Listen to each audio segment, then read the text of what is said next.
kasama ko eh. Okay, sige po.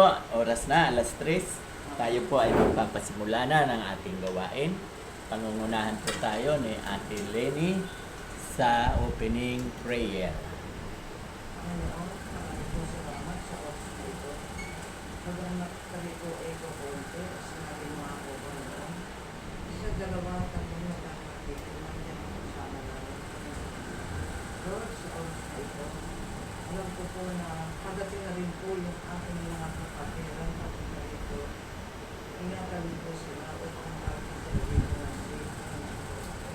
At Panginoon, ang aming pag-aaralan, dalawin niyo po ng mangbera sa bawat puso namin, maitanim sa aming isipan ang lahat ng iyong tuturo.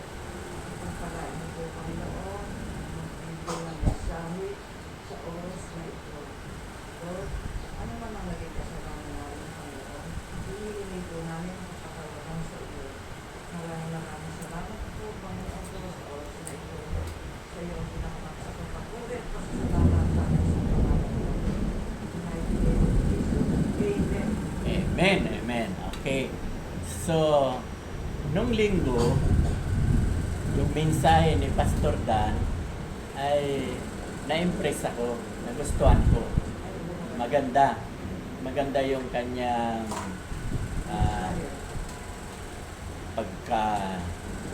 pagkaliwanag. Okay, so, natatandaan nyo ba ang dalawa?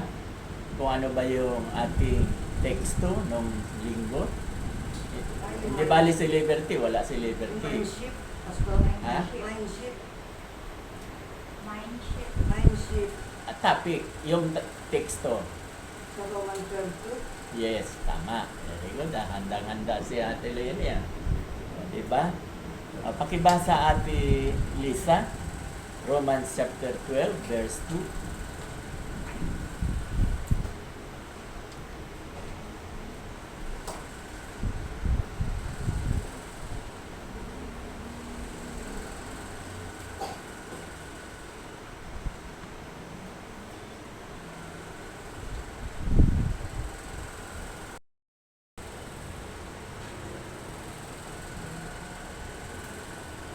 Ate Lenny, kung...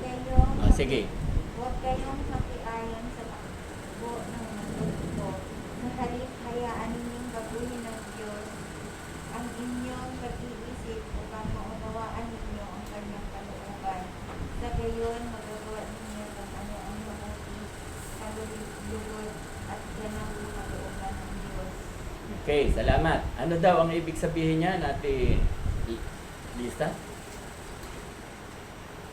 Ano ba ang pagkaunawa mo sa binasa mo? Huwag daw tayong makiayon sa takbo ng mundo. Okay.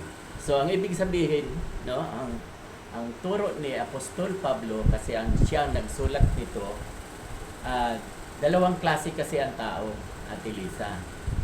Yung isa, unbelievers, at ang isa, believers. Nakuha nyo, Liberty? Liberty. Alam mo ba? Nakuha mo ba na ang ibig sabihin nito, dalawang klase ang tao. Mayroong believers, ang ibig sabihin ng believers, tayo, yung naniniwala kay Kristo. At mayroon namang taga-sanlibutan ang tinutukoy dito. At sabi nga, at huwag kayong makiayon sa sanlibutan. Ibig sabihin po yan, yung mga nasa sanlibutan ay unbelievers. Naririnig mo, Lisa? No? So, tayo, dahil tayo ay believers na, huwag na daw tayong makiayon sa mga unbelievers. Ano ang inyong paki-explain nga? Ano ang iyong Liberty o Lisa? Sino sa inyong dalawa? Ano ba ang ibig sabihin na huwag makiayon sa sanlibutang ito? Please explain. Kahit si Ate Lenny, ano bang ibig sabihin na huwag tayong makiayon sa sanlibutang ito? Sige, Ate Lenny. Parang ang ibig ko sabihin, kung sila ay hindi naniniwala sa Diyos at kung ano, huwag tayong makiayon. Ibig sabihin, huwag tayong tumulad sa kanila. Hindi, maniwala tayo dun sa itinuro sa atin na nanggagaling dito sa Bible. Yun ang paniwalaan natin. Dahil ang Diyos ay tapat at lahat na sinasabi na rito ay totoo. Kung ano yung mabuti at kung ano yung totoo, siya natin gawin, siya natin galahin. Katulad mo sasabihin niya nila na ganito, yung mga, marami kasing pamahiin ang mga ang bibigay. Kaya huwag tayo makiayon doon. Okay, salamat Ate Lene. Tama po yung sinabi niya. Ang pag sinabi kasi huwag tayong makiayon sa sanlibutan, ang nagawain kasi ng taga sanlibutan, no? Mababasa sa Galatia chapter 5 verse 19, 20, 21. O wag niya nang kuanin. Ako na, memoryado ko naman, di ba? Huwag daw tayong maging yung ng bababae ng lalaki, ano ang tawag diyan? Huwag tayong mangangalunya, no? Huwag tayong maglalasing, huwag tayong magtalo-talo, huwag tayong papatay, no? Huwag kang etc. Marami pa. Okay. So, huwag ka magkakampi-kampi at magkabahabahagi. So, itong mga taong unbelievers, yan po ang mga ginagawa. So, tayo dahil tayo ngayon ay believers na, dapat iiwasan natin yung gawang yun. Kaya, at huwag kayong magsiayon sa sanlibutang ito. Huwag tayong sumama sa kanila. Huwag tayong sumama. So, yan ang magandang turo ni Pablo. Kaya nga, ang topic, mind shift. Di ba? Mind shift. Ano ang ibig sabihin ng mind shift? Mind shift, di ba? Kung halimbawa, gwardiya ka, night shift ka, mayroon namang day shift ka, no? Kung halimbawa, night shift ka, mind shift, magpang-umaga ka naman, no? Pwede pang-umaga. So, ang gustong i-focus ni Pastor Dan nung linggo, no? Na tayo dapat ay mabago, matransform. Kaya yun na, di ba? Mind shift, matransform, no? Kaya nga, di ba? Ang sabi, huwag tayong makiayon sa sanlibutan, sa mga gawa ng hindi believers, yung mga unbelievers. So, wag mind shift, yun ang dapat mabago, matransform yung dati nating ugali. Di ba? Ano ang dating ugali mo? Liberty.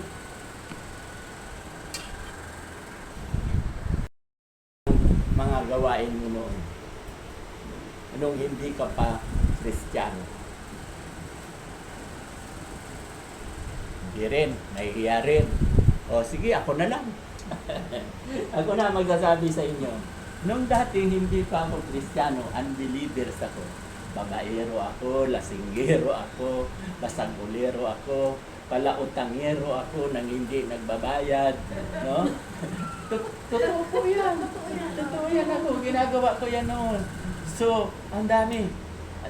Yung paglalasing, troublemaker na. Lahat po yan. So, thank God, no? Na yung mindset ko yun noon. Pag sinabing mindset, iba yung shift. Yung shift, may pagbabago. Yung mindset ko, walang pagbabago, ganun lagi uli. Lalo na sa pag-uutang, di ba sinabi ni nung linggo, na ang ugali kasi ng tao, naka-mindset na yan, sino kaya ang uutangan ko ngayon? At lagi na lang siya, ang kaisipan niya, makautang. Bagamat nakakabayad ng paunti-unti, pero ganun pa rin, naka-mindset eh. Kaya ang gusto ni Pastor Dan ay mabago. Kaya katulad nung ginawa sa akin, no, binago ako ni Lord. Simula nang ako'y manampalataya sa Kanya, lahat unti-unti, isa-isa, nawawala. So, ang papuri sa Diyos kasi binago niya yung masama kong ugali, yung mindset. Dahil ako'y nakakilala sa Kanya, mind shift na. Mind shift, may pagbabago, na-transform ako. Kaya di ba, may kwento pa siya na yung anak niya tuwang-tuwa sa transformer. Dahil yung kotse nagiging robot. Yung robot nagiging kotse. Yun ang ibig sabihin ng transform. So ako dati, taga-sanlibutan, na-transform. Nakuha ba? Yan ang ibig sabihin ng mind shift. May pagbabago. Pakibasa nga. Pakibasa ang Proverbs, Kawikaan, chapter 22, verse 7. Ang mahirap ay nasa kapangyarihan ng mayaman. Ang nangangailangan ay alipin ng nagpapahiram. Okay, salamat po. Diba? Ano ang ibig sabihin niyan, Ate Lenny? Napakadali lang. Ang mahirap ay nasa ang ibig sabihin, kung ikay mahirap at mayroong isang mayaman, parang nasa kapangyarihan kanya. Tama. At kasi, Under ka niya. oo, kasi mayaman yun eh. Oo. Pwede kang utos-utusan. Oo, yung ganoon. Diba? Okay. Yung pangalawa sinabi. Ang nangangailangan ay alipin ng nagpapahiram. Okay. So, di ba ang liwaliwanag sinasabi, no?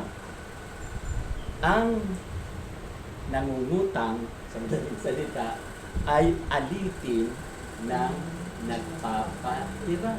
Nagpapautang. Anong ibig sabihin po niyan? Di ba? Ang ibig sabihin, di ba, halimbawa, umuutang ako kay Ate Merly. Merly, pautang naman dyan. Eh, good payer ako. Bayad naman ako kagad. Tapos, wala akong makitang uli, utang na naman ako sa'yo. Kasi yun ang naka-mindset sa akin eh. Bayad na naman ako sa'yo. Ngayon, pag inutusan mo ako, susundin ko siyempre. Dapat sumunod ako kasi yun nga ang sabi dyan eh. Yung nagpapahiram, makapangyarihan. Di ba yun ang sabi? So, kung anong iutos mo sa akin na hindi ko naman ikakapahama, susunod ako. Bawa, utosan mo ko, bili ka na doon ng suka. Bili naman ako. Wala masama doon. Kaya lang, ipinakikita na tayo ay alipin ng nagpapahiram, ang nagpapautang. No? Hindi po masama ang natural yan, kasama yan. Lalo na sa negosyo. Sa negosyo, kailangan talaga ang umutang ka para papagulong. Kasi pag kulang ka sa puhunan, mabagal din ang gulong.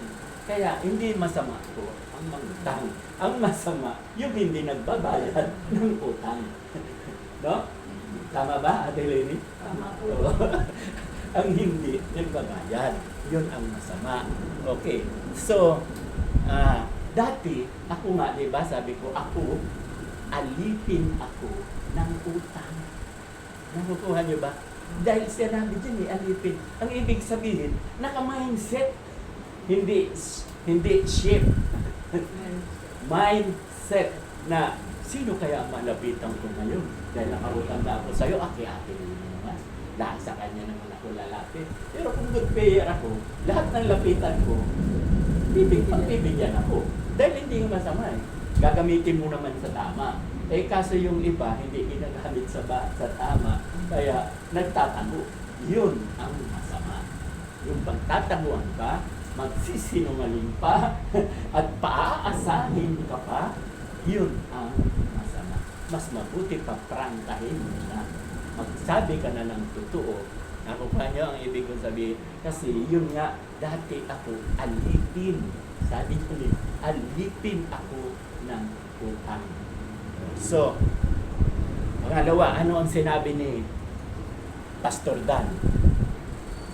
Ganda yung mga tinuro niya. Kasi sabi niya, ako noon, ang motor ko, bulok. Yun lang kanyang ginagamit. Pero simula nang makakilala ako at the age of 17, sabi ni Pastor Dan, di ba? Nakilala ko ang Diyos, natuto ako magbigay ng ikapo. No? Kung halimbawa, nakakumita lang siya ng 100, in example niya, 10 piso, hindi yung kanya, bibigay niya kay Lord. No? So, kumita siya ng 10,000, ang 1,000, ibibigay niya kay Lord. Kumita siya ng 100,000, 10,000, ibibigay niya kay Lord. Talagang eksakto 10%. Kung pastor kung hindi ka naman naghahanap buhay, binibigyan ka naman ng gano'n, kukunin mo pa rin yung 10% sa sinasabing ikapo. Depende po sa iyo yan. Kung gusto mong magbigay, walang masama. Kung ayaw mo namang magbigay, wala kasi wala ka naman trabaho. Wala ka naman trabaho. Katulad ko, kung hindi ako magbibigay sa church, walang problema. Wala naman akong hanap buhay. Binibigyan mo kayo, no? Oo, binibigyan lang ako. Pero, yung ibinibigay sa akin, no?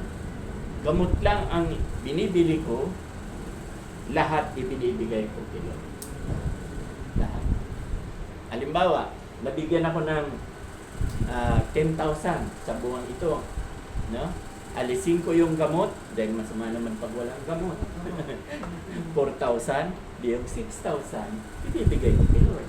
Hanggang ngayon po yan. Hanggang ngayon. Kasi ang ibinibigay ko kay Lord sa ngayon, 16,000 a month. Pero hindi sa church. Sa gawain ni Lord. Doon sa broadcasting. Kasi itong broadcasting na ito, marami pong nakikinig.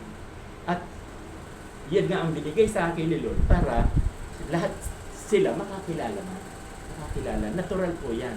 So, hindi ako naghihinayang kahit wala akong naiipon para sa sarili ko. Dahil alam ko naman, God will provide. Lahat yan, si Lord ang magbibigay sa akin. Kita nyo, di ba, kinakanta ko yung thank you Lord, thank you God, na maganda ang tulugan ko, air condition, maganda ang pagkain ko, nandyan lang sa hapag. Walang problema lahat. Kasi, yan nga ang aking pagmamahal. Ang tawag po dyan, pagmamahal ni Lord. No?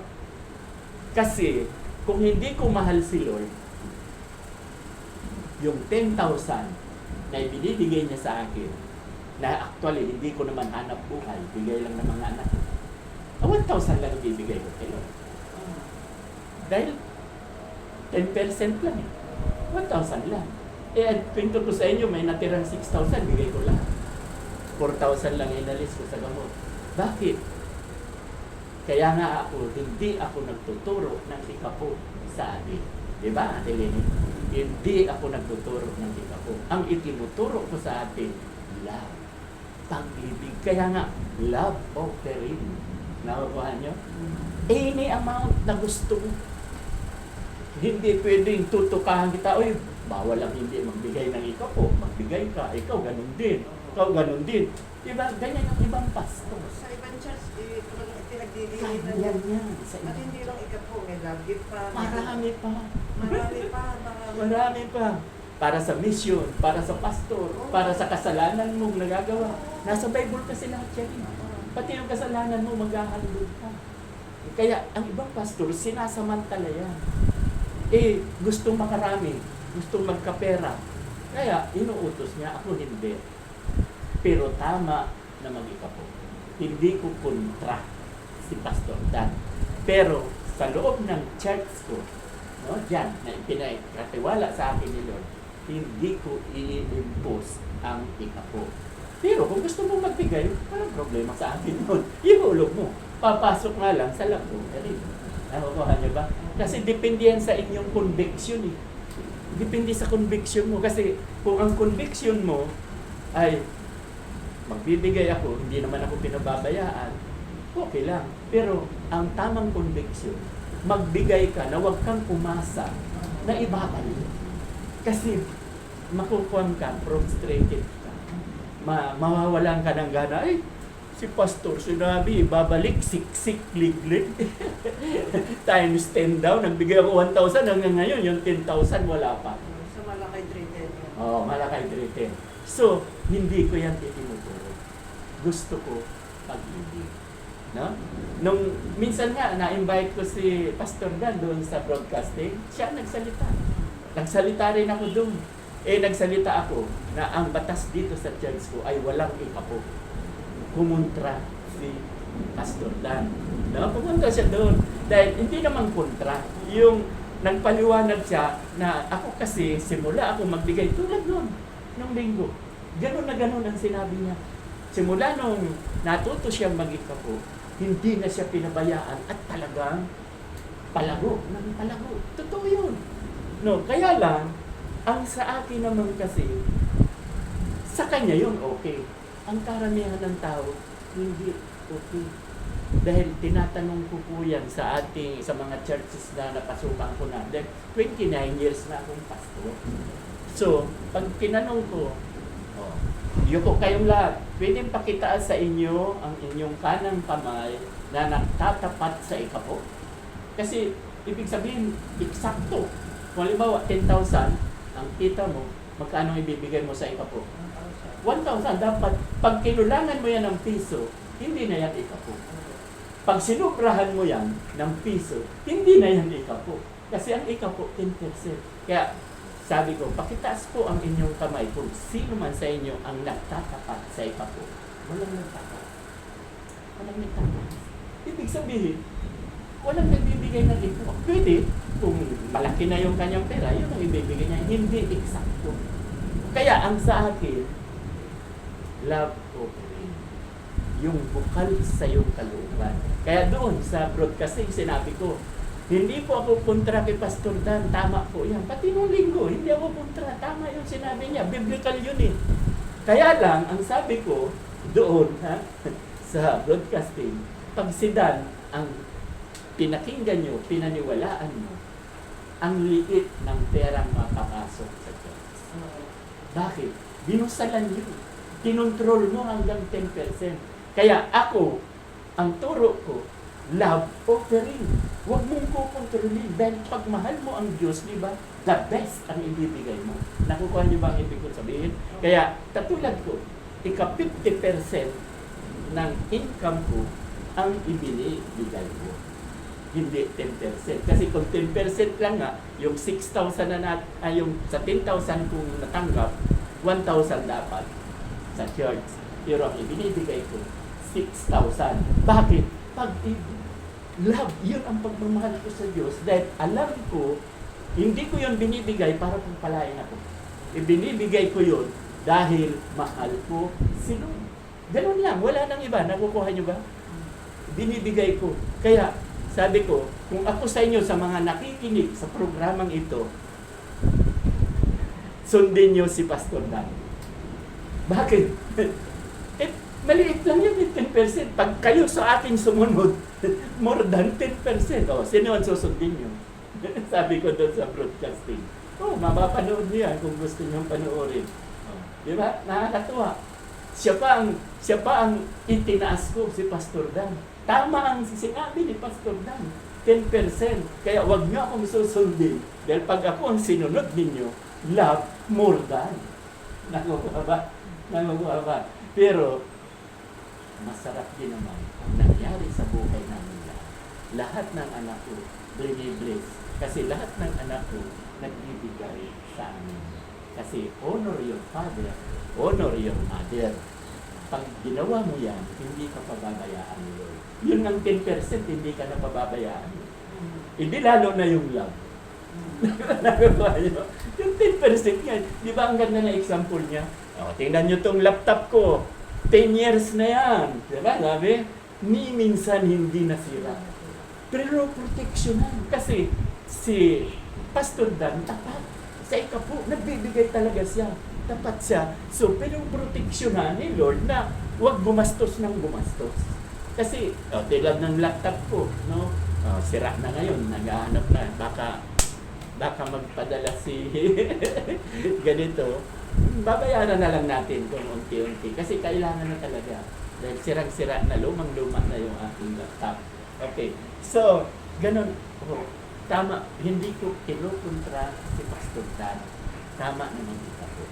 Kaya lang, alisin ang mundo na ibabalik siksik. Para kang nagdingwit. No? Nagpain ka ng piso o 100, gusto mo ibalik 1,000, makakabingwit ka ng malaking isda. No? Yun yan, ang ibig sabihin. Okay, so, ang gusto kong sa ating pag-aaral, ang gusto kong mawala sa atin, yung dating mindset. Kung tayo ay taga-sanlibutan noon, dapat mabago. Kaya, di ba, babasahin ko sa inyo ang Second Corinthians 5:17. No, memoryado yan ni Ate Lisa. Sige nga. Kung memoryado mo pa. 2 Corinthians 5:17. Huwag mong basahin. Kapag ang isang tao ay nakapag-isa na kay Kristo, isa na siyang bagong nilalang wala ng kanyang dating pagkatao. Dahil sa palitan na ng bago. Amen. O, di ba? Memoryado niya. Kaya lang, i-a-apply mo yan. Ha? Pag na-memorya natin, i-a-apply natin sa buhay natin. So, ang ibig sabihin doon, tayo daw na mga nakipag-isa kay Jesucristo ay isa ng bagong nilalang. Diba? Bagong panganak. Newborn. Wala na ang dati, siya'y bago. So, ang tinutukoy doon, wala na yung dati.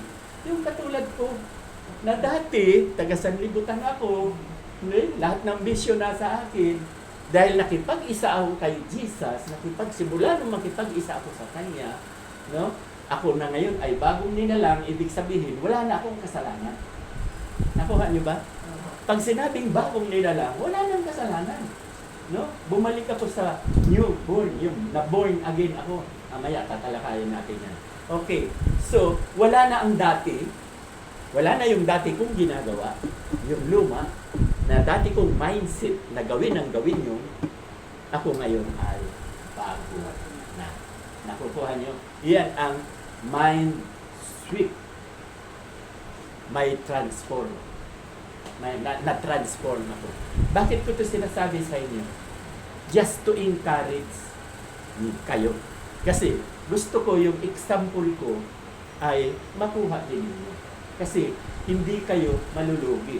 Yung katulad lang ni Pastor Dan gawin nyo lang yung sinasabi ni Pastor Dan, wala ka ng pagkalugi. Wala ka kasi kakalimutan mo na yung dati. Wala na ang dati, kinalimutan ko na lahat yun. Dati lasinggero ako, ay basag mo sa inuman, siga ako, nandyan umuwi ako, may tama ako, pinalo ako ng tubo doon sa beer house. No? Nasaksak ako, pinalo ako ng tsako, basag tuntaing ako. May plano si Lord. Doon pala, itinakda pala ako. Itinakda ako ni Lord na maging manggagawa niya. So, kung hindi ako nagbago, hindi ko siya tinanggap, patay na. Matagal na. Matagal na ako. Kasi ang edad namin, hindi lumalampas ng 70. Ang tatay ko, sa mga lalaki ang tatay ko 66 na mamatay. Yung pangalawang panganay, 65. Yung pinakapanganay, 63. Yung isa pa na sinundan ko, 44. Bata. Di na rin. Pinatay. Ako, 73. Nakukuha niya. 73. Pinahas nito para maglingkod pa kayo. Oo, kasi diba, sabi niya sa Awit, chapter 91, verse 16, with long life, I will satisfy him. Ako, pinapahaba niya. And, ang sabi, with long life, I will satisfy him and show him my salvation. No? Yan ang kaya ako saved talaga. Pinakita niya at pinahaba niya ang buhay ko. Nakukuha po ba natin?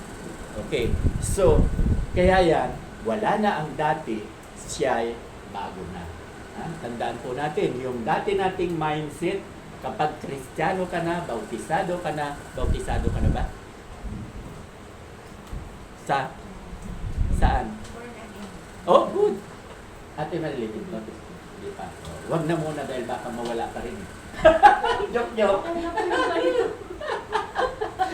kasi. Kasi po naririnig ko sa inyo kapag gano'n na, nawawala na. Hindi na po, ganito na lang ako. Kasi sabang buhay ay ako rin dito. Okay. At least nandito. Opo. Kesa yung nabang-tips mo, wala na. Dami. 40 mahigit na. No? Sabi nga ni Ate Lini, gumakastos pa tayo ng malaki. Yun ako eh. Di ba? Opo. At least ako. Hindi lalo na yung Egypt at ano, parang mabaptize lang. Oh. Si Jopay. Okay na muna po ako ng ganito. Pag walang emergency, okay na muna. Okay, tama yan. Okay. So, ibalik natin doon sa mind sweep. So, ganun po ang nangyari. Wala na dati siya iba na. Yung newborn, pag-aralan natin, dahil may oras pa naman. Di ba? Ang sabi, ang nakipag-isa kay Hesus Kristo ay isa ng bagong nilalang. Pakibasa, hindi na, wag na, para huwag tumagal. John chapter 3, verse 3 and 5. No? Ang sabi po sa John chapter 3, verse 3, you cannot enter the kingdom of God unless you be born again. No? Hindi raw tayo makakapasok sa karayaan ng Diyos hanggat hindi tayo ipinapanganak na muli. At sa 5 nga, tinanong ni Nicodemo ba yun? O tama, si Nicodemo, sabi sa 5, sabi niya, Guro, ibig mo sabihin, babalik pa ako sa nanay ko para ipanganak na muli. Ibabalik daw siya sa kaya ng nanay niya. Sagot ni Jesus, Guro, ka pa man din, hindi mo alam ang iyong sinasabi. Ang ibig sabihin ni Jesus, born again. Ma-born again. Kaya yung ibig sabihin, dapat kang isilang na muli in spirit. Born again is in spirit.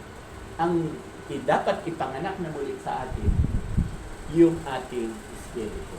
Bakit? Yung espiritu mo, kaluluwa mo, at may laman ka, di ba? Tatlo. May laman ka, may kaluluwa ka, may espiritu ka. Nung magkasala si Adan at Eva, yung, di ba sabi, pag kinain nyo yan, mamamatay kayo. Di ba? Sabi ni kay Adan at kay Eva. Kinain nila, hindi naman namatay. Inabot pa ng 930 years si Adan. Ang namatay ng kinain nila, yung kaluluwa nila at espiritu.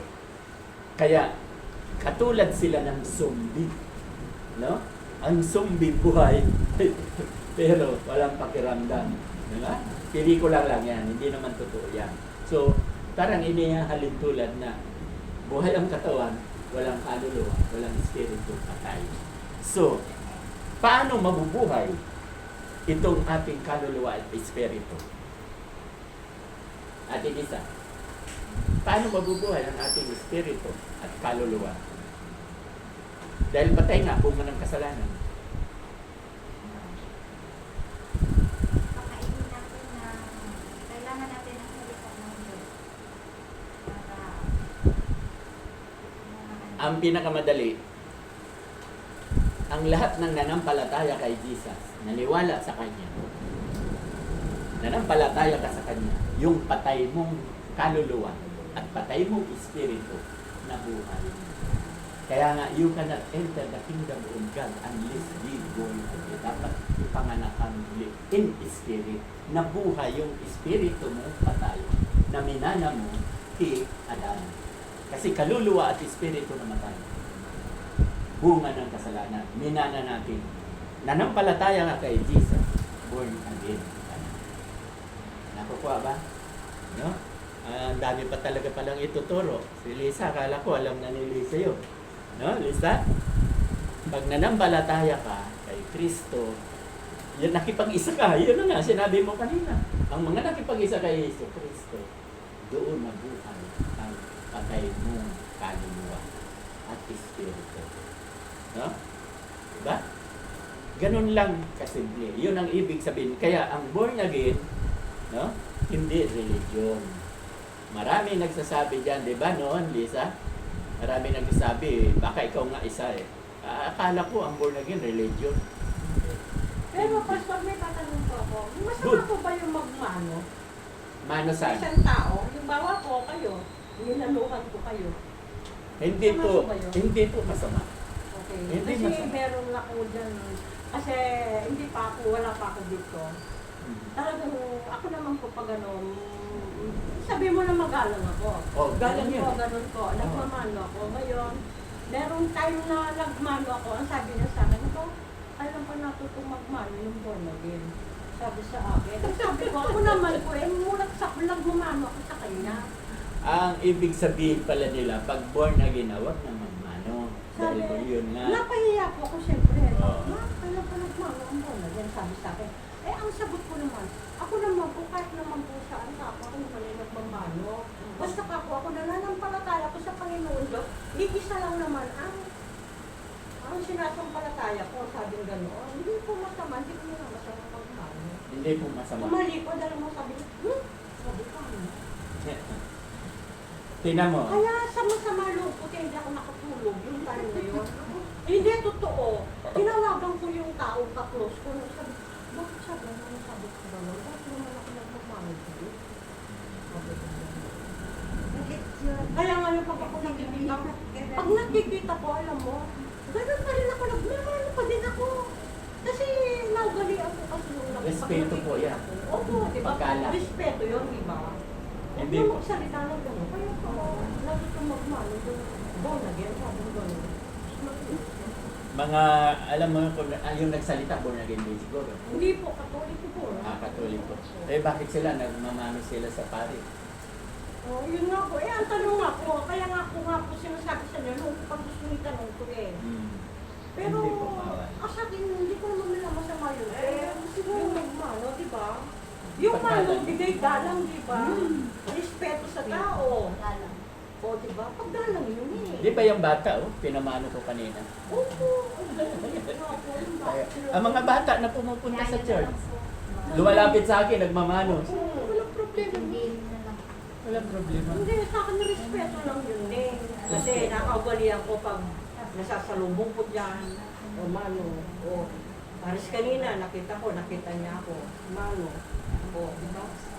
Pero yung time na yun, siguro may toyo. Lahat ng tao, nagmamano kay ama namin. Ay, Diyos ko, sino man yun? Yun, nagpapamana rin yun. Lahat ng mano ng mano, sabi ko, Sa akin, katulad nyo, malalaki na kayo, kamayan na lang. Di ba? Opo. Kakamayan na, kamayan na. Hindi ko kayo pinapamano. Pero kung may gusto magmano sa akin, hindi ko sasaway. Sa Pasko ko magmamano ako. Sayo. Sa inyo. Hindi ko nga sasaway. Christmas! Ano ba yung Christmas? Di ba yung Christmas yung pagbibigay? Christmas. Sa tingin. Para may regalo. Love na love ko tinayin ko eh. Okay. ay sa ano ba, ako sa September 11 ba, tayo anniversary. Oh, siyempre. September 11. Maghahanda tayo. Tayo lang. Tayo lang. Siyempre. Nakaplano yun eh. May Ay, na, kapunta tayo lang. Ay, doon na lang sa church mo. Yes, sa church. May pansit, may resident, ano ba ako makapunta. Pero, hindi 11 yun. Second Sunday of September. Second Sunday. Kasi every second. Kasi nag-umpisa kami September 11, second Sunday yan. 2022. Kasi September 4 yung unang linggo. Pag 11, second Sunday. Kaya hindi na tayo sa pitsa. Sa every second Sunday of September. Yan ang ating anniversary. Pangilan na anniversary? Third. Ay, third na tayo na ako. Third na. 3 taon na. Thank you. Ngayon pa lang ako makakaranas. Isa din, nagtagulang kami si Pastor, ako, tsaka si Christy. Christy. Nagtagulang kami. Ay, nag-invite kami na nag-invite. Dito, nung Mayo, third year na kami. Itong Bible study. 3 taon na, nung Mayo, May 4. 3 taon na. Pagtapos tinan nyo, May 4, nag-umpisa kami dito. May, June, July, August, September. 4 na buwan na. Charts na. No? 4 na buwan lang. Nagpunta kami kita Pastor, ako, si Christy, si Dado, tsaka yung matanda niya. Nagpunta kami sa inyo. Ito pa lang pwede rito eh. Tayo dito na. Kasi dinadala pa kami ni Pastor doon sa, marami kasi. Okay, so, mayroon ba kayong katanungan pa? Liberty, baka may tanong ka? Explain ko, tulad yung tanong niya. Eh, bakit Pastor, anong oras na ba? maaga pa. Okay lang. Kasi baka abutin tayo ng ulan. Ba't ba kayong ganun dyan? Bakit? Wala akong grade ko. Dati pag punta kayo ng Puerto Rico, dala kayong jacket kayo ng mga kayo. Oh, quarter na. May tatanong po ako. O sige. Sige po, Liberty. Hindi man siguro masama ang matanong. Katulad ko po, Opo. galing po ako sa iglesia. Hindi, bago ako nag-iglesia, kung ako yung nangyayari ni Joseph, hindi na ako paano makakilala Lakas mo, lakas mo, lakas mo. sa Panginoon sila, sila na ako. Dating iglesia ni Cristo ka. Opo, kinasal Okay. po kami. Ah, kinasal. Eh ngayon, Ngayon, ano na po ako ibang sa iglesia. nasa? Wala na po ako sa iglesia. Ibig sabihin nakiwalan ka. Talagang umalis ka. Talagang umalis ka. Lagi malag. Eh kasi dyan, aalisin ka talaga. Oo, hindi mo lang. Kumbaga, kasi parang sa puso ko, parang may nakita ko na hindi ko ano hindi umano sa akin yung mga salita ng mga sa iglesia. Kumbaga wala akong naintindihan. Kumbaga ano lang ako sa Manila kasi tatay ko. Kaya nagpakasal sa amin. Doon kami nakatulami pala. Dati po kasi kami ng Katoliko Oh, yung asawa mo, nasaan ngayon? sa trabaho. Iglesia pa. Hindi na po. Atiwalag din. Ang Kayong dalawa natiwalag. anak patuloy sa yung mga anak, yung anak kong babae. Nagkaroon siya ng hindi ako nisa doon sa ano. Okay. Pero kami mag-asawa na ano na kami sa ulang dalawa yung anak ng lalaki. Kasi tatlo lang yung anak ng isang babae. Tapos dalawang lalaki. So, Tapos ngayon, ngayon, nung Ano? hanggang ako'y naiwalay sa iglesia, hindi na po ako sa Katoliko. Pero kahit po sa Katoliko, hindi na po ako nagkaroon kasi yung asawa ko parang wala po yung pag-alok sa kasi yung asawa ko yung Parang nawala ka na ng tiwala. walang ano sa Parang may simbahan doon sa Bicol. Andun lang, natutok po ako sa gawain bahay. Gawain Bicol yan. So- Nagkaroon ako ng ano, nung ako'y nanaya ni Josie. Wala lang po si Josie. so ano po ang tanong? Ang tanong ko lang po, kasi ako hindi ko makasalanan ng pagka ako po ng kailangan ng pagkakalimutan ko. Wala naman po ako yung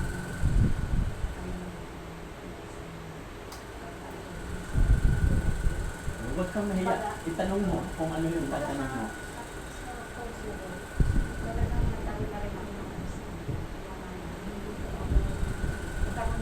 parang walang direksyon ng buhay mo. Kasi kapag Parang meron po walang akong tiwala. nakikisuhan, parang Nawawala ka ng gana. nawawala na ako ng kasi nasasaktan ako kasi nung pumasok po ako ng door namin. Pumasok ka na rin ang board again. Pumasok na ako kay Josie. Si Josie, nung ako'y pumasok ng door namin, kung ba meron tayo nakakawala Biblia. Eh, ang problema po sa akin, kasi magbabasa lang po ako, pero yung pagdating sa mga pero, ano po ako, nadaan po ako sa topical sa Bible study. Kaya lang po ako na, kami nagpabasa po na. Meron po ako na, siguro mga ano na kami, mga 6 na taon na ako na. Pati sumurad po yung Napisod ka. Oo, napisod. Sa pastor mismo o Hindi po. sa member? sa mga member na katulad sa ano, Oo. sa pastor, doon ang anak ko okay. Ang problema lang, yung mga katulad natin, hindi po yung ganun na nag-aaway-away sa ang gusto ko yung mangyari.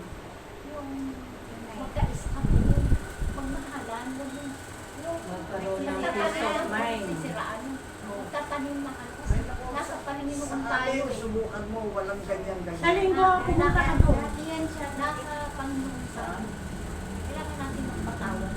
Huwag na natin, kasi sila na rin nagsabi na kapag tayo din mag-pray na lang natin. Hindi na tayo sa Sandali, may sinasabi. Ano yan? Siya? Dati ano? Huwag ka kaya, sabihin mo na maayos. Nagsaya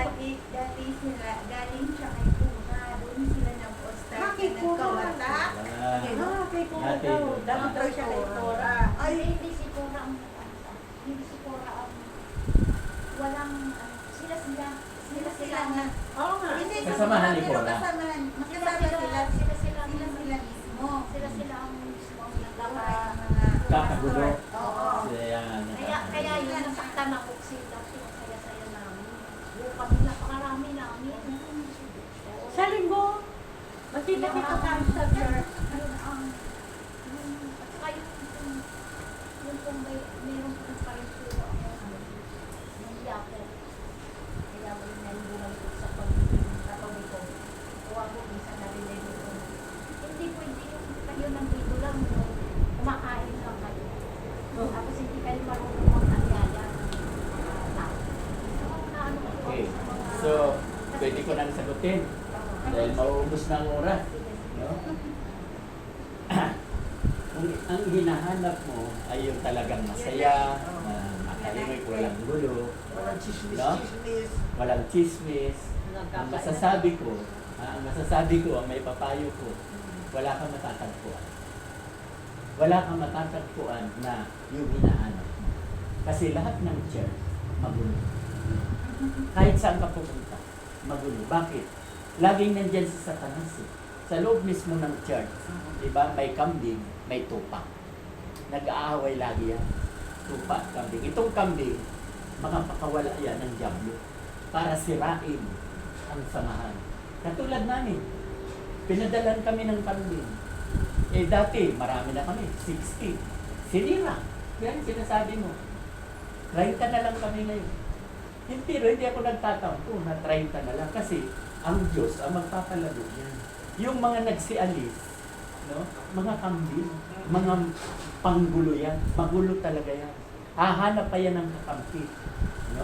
Ang sabi sa Tito 3:5, sabi sa Bible, itakwil mo ang mga lumilikha ng pagkakampi-kampi at pagkabahabagi. Kaya si Jeff, tinakwil ko. No? Nakakuha tayo, nakabidyo. Kilala ba niya si Jeff? Oo. Tinakwil ko. Kasi, siyang lumilika ng pagkakampi-kampi at pagkabahagi. At saka, buburaw akong pastor, siya ang magaling. Kaya, hindi niya alam, ako ang ginamit ni Lord para maitayo yan. Gusto niyang agawin. Gusto niyang siya ang magpalakad doon. Ginagawa na lang akong misyonero. Inuutos-utusan na lang ako. Saan ka nakakita? Assistant ko lang siya, ako ang head. Nakukuha niyo. Kaya wala kang matatagpuan na church na hindi magulo. Lahat yan nahati. Ang Baptist nahati. Ang Katoliko nahati. Roman Catholic. Orthodox Catholic ang kahati. Pangatlo, yung Evangelical Catholic. Tayo. Kay Martin Luther. So, walang church na hindi nagkakagulo. Wala kang matatagpuan. Kaya nga po, iniisip na. Kaya ang gusto lang. Kasi yung ganyan naman po. Member ba? Yung member, yung mga sakit po sa akin. Nagkakasama-sama kami ng So, at least, ito na nga. Sa Panginoon kami. Ito na nga dito na. Ito pa. Ang pamilya kasi, church. Wala ding pamilya na nagkakaisa. Lagi rin yan nagkakagulo. Naghihiwalay pa ng mag-asawa. Lahat yan. Kasi ang diablo, walang gagawin, siraan. Sirain ang church. No? Ang bahay kasi, isang church yan eh. Yung pamilya. Yung isang pamilya, isang church yan. Wawasakin yan ng kaaway. Pero, kung ikaw ay tapat kay Lord, hindi ka matitilang. Katulad namin, kumpleto kami. Kumpleto kami pamilya. Nagkakaisa kami. Kasi, mayroon kami boss, si Jesus. Siya ang bahala sa amin. Hindi kami pinabadaya. Po, mas sa akin din kasi kami mag-asawa ko. Hindi kami magkaisa. Kahit man sa hindi talaga nangyayari. Kaya nga nagpapatuloy ako ng pag-ahisan ng nahihirapan ako. Okay. Dahil ayaw ko nung ako lang ang maliligtas. May- Dahil gusto ko lahat. May dadagdag pa ako. Ang sabi sa Hebrew chapter 12, no? Verse 2, ituon natin ang ating paningin kay Hesukristo na siyang pinanggalingan ng ating pananampalataya at nagpapasakdalin nito. Ang ibig sabihin, pag nasa loob ka ng church, ang mata mo, si Jesus lang. Fixing your eyes on Jesus, the author and perfecter of faith. So, marami kang katabi ng mga chismoso-chismosa. Kung ikaw ay Christ-centered, ang tawag doon, Christ, siya lang ang titingnan mo. Yang katabi mo mga chismosa na makukulo, hindi mo yan makikita sa loob ng church. Bakit? Yung mata mo nakapokus ka kay Lord. Nakukuha niyo ba ang ibig sabihin? Pag nasa loob tayo ng church, i-focus mo ang iyong mata. Huwag mong pansinin ang katabi mo. Dahil kung hindi ka nakapokus kay Jesus, makikita mo ang katabi, chismosa yun. Ito, walang kwenta yun. Yan ang nangyari. Kaya ikaw ang nasisira. Ikaw ang nasisira kasi hindi ka naka-sentro kay God. Nakuha mo ba? Christ-centered. Hindi mo yan makikita. Huwag kang pastor-centered. Kasi maraming tao gusto pastor. Ay, gusto ko yung pastor na yan. Magaling magsalita. Ay, ayaw ko dyan. Dito ako. Ang tawag yan, pastor-centered. Pag ang nakikita mo, ang member mo, ang member-centered ka.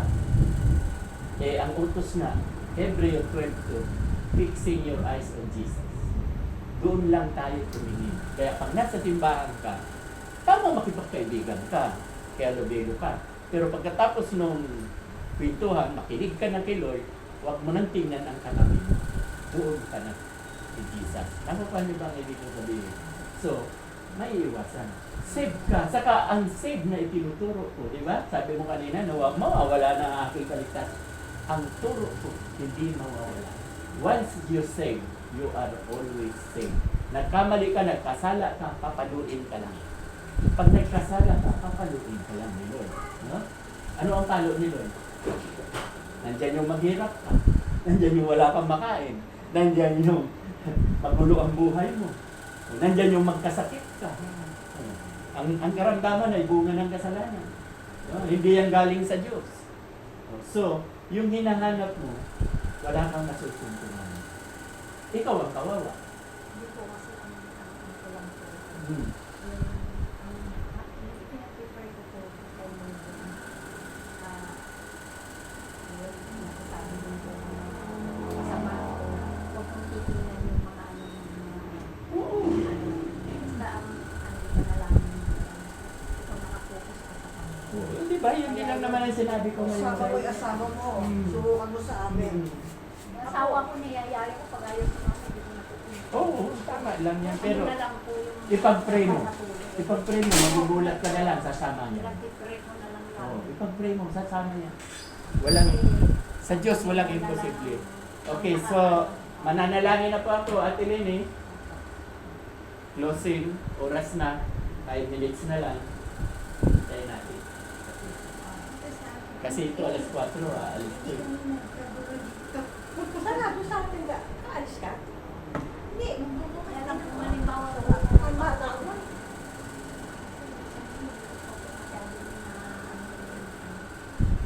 Sa linggo.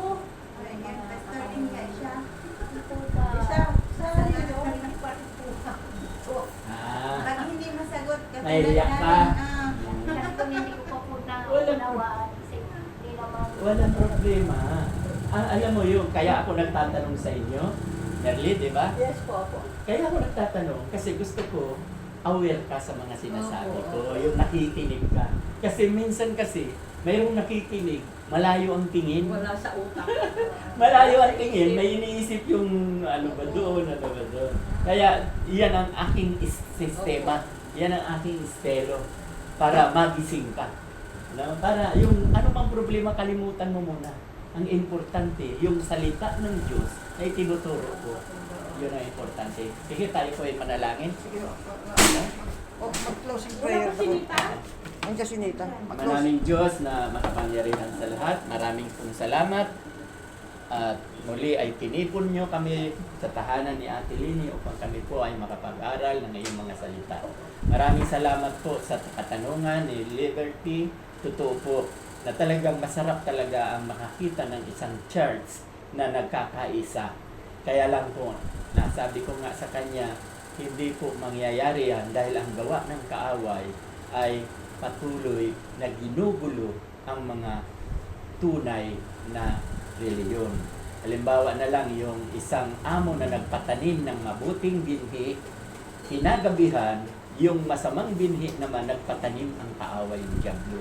Kaya ito talagang mabuting binhi at masasamang binhi o kaya mabuting tupa at masamang kambing sa loob ng church, ito po ay magkakasama.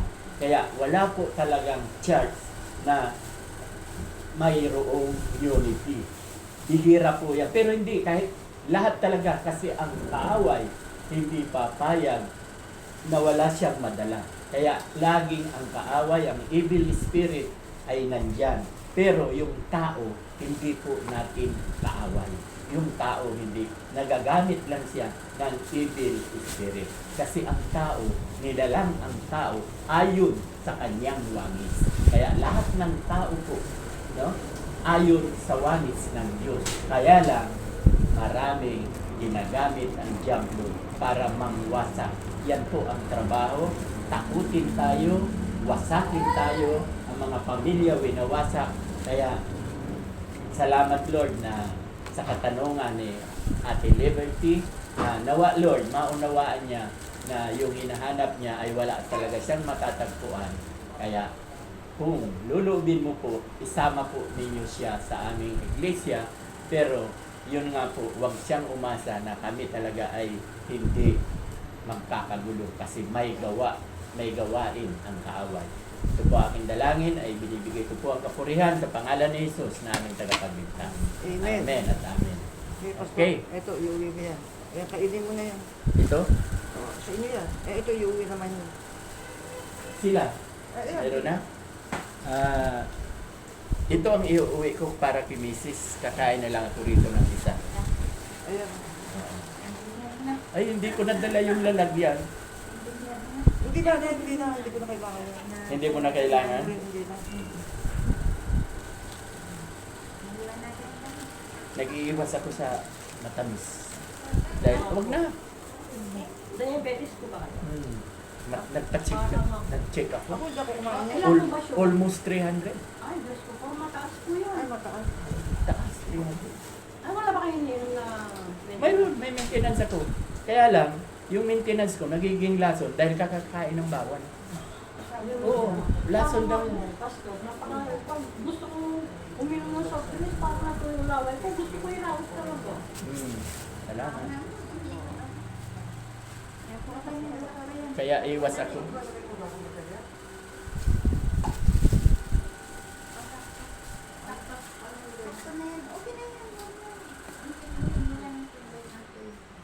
No, Liberty ha? Okay ba, Liberty? Nagkaunawaan tayo ha? Palagi kami doon yan sa tindahan. Ako, sa linggo, magpunta ka sa amin. Wala yung mga chismis. Nagpapatian, nag-ano. Nagpapalitan. Pero yung mga chismis. Sumama ka kay... Wala na yung mga ano doon. Oo nga. Doon kami sa tindahan, palagi kami Wala na. nag-uusap doon, tungkol doon. Yun ang palagi niyong tinatanong sa akin yung nagkawan ng katak daw nila gano'n. Ako, sumama ka sa amin, subukan mo. Ayan. Sa amin, hindi nagkawatak-watak. Tiniwalang ko. Huwag mo na akong ita. Tinerminate ko. Kasi lumili ka na pagkapi-kapi. Nagkabahay-bahay. Ako ang Hindi leader. ka mainom ng tubig. Hindi na siya. Mga alas 9 na dito na tayo. Kabis na ako. Eh, bukas ka ba na dito? Ako po sa ito siya dito.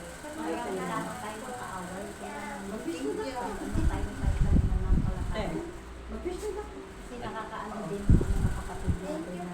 Sige sa kayo eh, di ba? Sige sa kayo. Ano, hindi ba?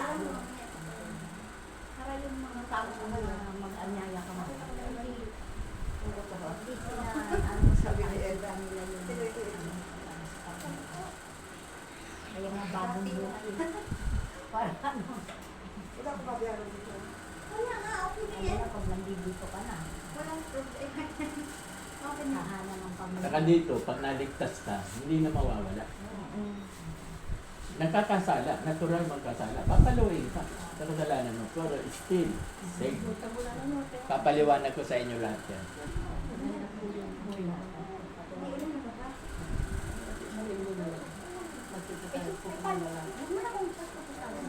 Pastor, paano pa mauna na ako? Tapos ka na. Tapos na. Sabay na rin ako kasi baka lumakas ang ulan. Hindi nagkaroon ng jacket eh. Salamat kay Lenny. Thank you po. Thank you po. Ano kami? Matay. Saan ang nakita mo? Bye-bye. Subukan mo umatenda. Bye-bye. Bye-bye. Thank you. Makikita mo, iba doon. Wala na yung mga kung ano-ano. Ayaw ko ng gano'n eh. Kasi una, nakatulak ko yung pastor dito. Ako na lang sabi ko. Oh, sige. Mag-ingat kayo. Sige, Ate Lenny. Ayan, ba't kaya wala si Ana?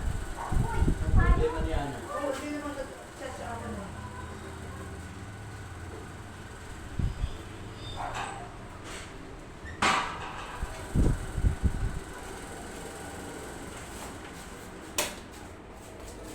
Ay, yung ano niya kasi, yung cellphone.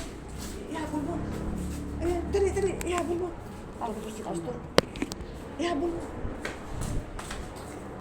Saan? Tingnan mo na alin ba kay Pastor? Yan ba? Ay, ito ata. Ito pa, oh. Saan? Ito pa, oh. Ilan ba? Kanya ba yan?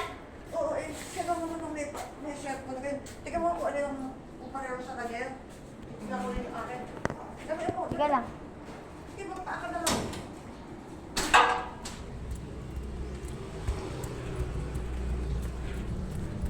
Ang pa. Pastor! Pastor! Pastor! Pastor!